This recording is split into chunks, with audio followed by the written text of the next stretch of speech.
Hi, I'm Carrie, and welcome to the edit era, where we're not waiting for a brand new life, but we're learning to edit the one we already have. So let's open the journal. Okay, so why I'm not starting with goals anymore. I am starting with these lists. I used to think that planning meant asking myself, okay, what do I want to accomplish? Lose 20 pounds, read 50 books, take a class in, black and white photography, save money, organize my house, start a business, learn French, which for the record, I have absolutely no reason to learn anymore. I mean, I went there years ago, but it always just ends up on my list of goals somehow. I'd end up with 20 goals and about 3 days of motivation. And now I'm starting something completely different. Now I start with my cut list. Because every good editor knows that the thing that makes a story better sometimes is not what you add to it, but what you remove. And it's not about becoming a different person. It's about identifying what isn't helping me tell the story that I want anymore. For example, watching TV mindlessly. Something that is just, it keeps draining from my time and I'm not investing that time back in me. And time is finite, so it's super important to me. Staying up too late, I cannot get out of this habit, I feel like, but it's just draining all my energy for the next day, and it's stealing all the creativity and from tomorrow when I choose to stay up late today. Some things can happen immediately. Some take months, obviously, and some take more courage than others. Some are harder. But I feel like once I write it down, I can't keep running from it and acting like it doesn't exist or it's not really an issue. I think that's where the real change begins. Then comes my favorite page, the keep reel. So I think self-improvement gets this part wrong sometimes because it makes us feel like everything has to change and we just got to start fresh from like the beginning and cut everything out completely. And that's not true, because there are parts of us that need to be protected and that are working and that we want to still infuse into the newer, improved version of ourselves. I have changed things going along the way, and even though I'm still constantly editing and trying to become the best version of myself, there are things that have been working, and I think it's important to keep those around. For example, for me, having more of a schedule for my days, especially my days that if I'm not working, having my hours really accounted for has been a huge help for me. Also, listening to my body and allowing myself downtime when I need it and saying, you know what, I'm not going to try and squeeze in 20 things today when my energy level's at a 4. I'm going to do, the top 3 and then make sure that I have the energy, because that's a thing that's been big for me. Make sure I have energy to be a mom and still get through the day without losing patience and without getting overly exhausted. My body also has changed a lot, so I've had to make adjustments and be like, okay, well, I can't exercise the same way I used to and still have a full day. So taking gentler workouts. And that brings me to my favorite part, is the keep reel. So I think self-improvement often gets this part wrong, where we're supposed to be just starting from scratch, like just eradicate it all, bulldoze and start from the ground up. And I don't think that's accurate, because there are parts of your life that are worth protecting and that are working and you want to keep around, such as, for me, meditation. I've been doing that since I was pregnant and with my 3rd child, and it's something that I really need to do more of because I was doing it a lot more before.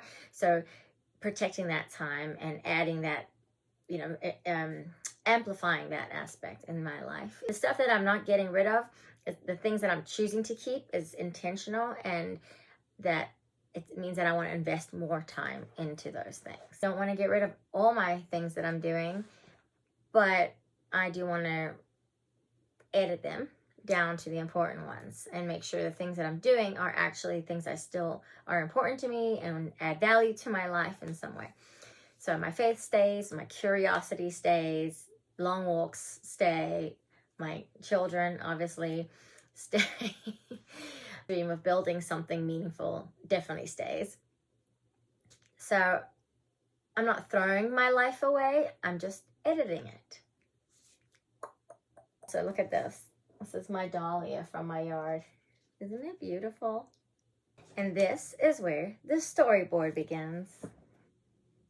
Uh-oh. And this is where the storyboard begins. So I used to make vision boards, and they were beautiful and they were inspiring and they had pretty pictures, and after about 2 weeks I didn't see them anymore. They were like wall decorations and became invisible to me. So they weren't doing their job. But a movie storyboard, I feel, is a bit different, because directors don't make it once and then just forget about it. They look at it every day, they move scenes around, they decide which things didn't work, what things still need to be added. It's alive, and so my storyboard isn't asking me, who do I want to become? It's asking, what story am I intentionally creating over the next 90 days? It's not a permanent thing. It's still malleable. I evaluate it every week and then decide, okay, this is what's working, this is not working. Add things, take away things. Still, I'm able to keep the main focus on my 2 main goals. So here's my storyboard. Instead of trying to improve every area of my life, I'm just picking the story I'm telling right now. So here are my big 2 goals. Obviously, income, financial stability, and the edit era, making a channel, making change. I need income, and I also want to build this channel. I want to calm a home, so that's also in here. So these are all the smaller areas. I want systems that work for my real life. And so instead of trying to improve every area of my life, I am picking my main focuses. And right now that's obviously income. I need income, and I want to build this channel. I have health, home, friends, mind, spirit, and fun, and just life in general. So then within those, it's broken down into things like being in bed by 11, because this is something that will add to these 2 goals and not take away from them, and they're still important. So any other areas, such as my home and space, my bedroom needs to be decluttered. I need to have a space to film. I want to have a space that's good for me to focus, to apply for new jobs, and to send emails. That's not going to have me derailed.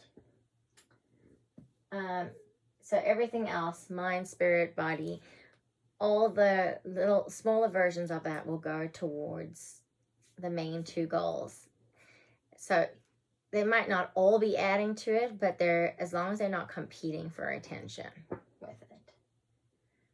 And then, so this feels a little different to me, because I'm not chasing perfection. I'm not trying to make this ultimate picture in my head that it has to be perfect, but I'm directing things. And if something isn't working, I don't call myself a failure. I just rewrite the scene or edit it. If something takes longer than I expected, I don't quit. I just edit the plan. Oh, the one thing I didn't talk about on this is my favorite part is I like to get that dopamine hit of completing tasks. It's the best thing ever when you just for me, when I can cross something off a list or say, okay, I'm done with that, throw an empty bag away in the trash, those sorts of things. I love it. Instead of having endless to-do lists, which I still will have my weekly thing of, you know, my to-do list. I have to do that because this is the big picture, but then I still have daily scenes, daily edits that I want to look at. Oh, the daily edits. So those are my daily edit 5 things every day that I'm going to be looking to edit. Something with my body or health, mind, spirit, home, space, work, income, or relationships. Just small little edits that I'm going to focus on a daily basis that I used to call it my 5 to thrive, but now I'm just calling it my daily edits, and just 5 small focuses for the day that you give yourself. So that's your like to-do list. And if you hit those 5 main goals or daily purposes, then you have won the day, I guess. So having these 5 daily edits is important. But, so I still like to have that completing feeling. So I have this envelope right here, and this is my done envelope. And it's at the end of the day, anything that I've done, I'm gonna write down on my sticky note and say, okay, these are the things that I've completed today. These are the edits I've made, my accomplishments, and put them in there. And at the end of if I'm feeling, you know, after a month, like, oh, I'm getting nowhere, I can pull this out and say, well, these are all the things that I've done. And it's just, for me, it's a nice tangible way to show that I'm actually making strides towards my goals. Because sometimes, like, even if, you know, each day is just one little edit, one little change, it's that much closer to the thing that you want. Here's my invitation to you. I'd love for you to try this. Forget about goals for a minute. Just grab your notebook or a piece of paper, have your 2 pages, and you have a cut list and a keep reel. Okay, and you can do it either way. It doesn't matter. You don't have to worry about fixing anything right now.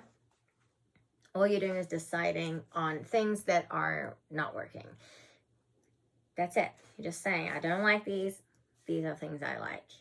Having a beautiful storyboard is one thing, but actually moving it forward, that's always the hard part, isn't it?